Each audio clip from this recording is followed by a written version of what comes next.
હવે આખો નહીં લાગે બટા, હવે તને કારખાનું આખો નહીં લાગે કા? તારા હાટુ ગાડીનું નક્કી કરી આવીશું. બુધા બાબા ડેલો નથી ને આપણા ગામનો રાજ્ય ભેહુની દલાલી ન કરતો, હવે ગાડીઓ વેચે છે અડધા ભાવમાં, એટલે ગાડી લઈ આવી જા લ્યા જઈને. હા ગાડીઓ લઈ આવું, 200 રૂપિયામાં કામ કરું, પૈસા આવી છે ક્યાંથી? લે પૈસા ની ક્યાં વાત કરો, તારી માં બેઠી છે, આલે પૈસા વાહ બા, આવ્યા ક્યાંથી? મામા પાસેથી. મામાને તો આપણે બોલાવી વ્યવહાર નથી.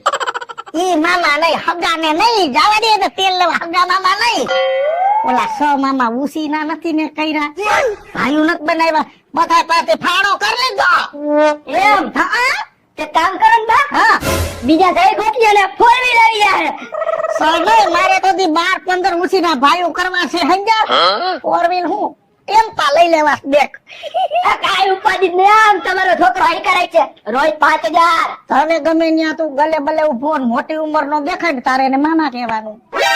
આઈડિયો બહુ મસ્ત રો બા, કામ નહીં ગયું. મામા ભાણિયાનો સંબંધ જોડવાનો, પછી ઘરે લઈ આવવાના, સા પાણી પીવા, એટલે હું સીધી રાખડી બાંધ દઈ. હાલો પાકો, જા ગાડી લઈ આવી જા. ભાગો હમણાં લઈને આવું. હા લઈ આવી. છોકરો ગાડી વાળો થઈ જાય.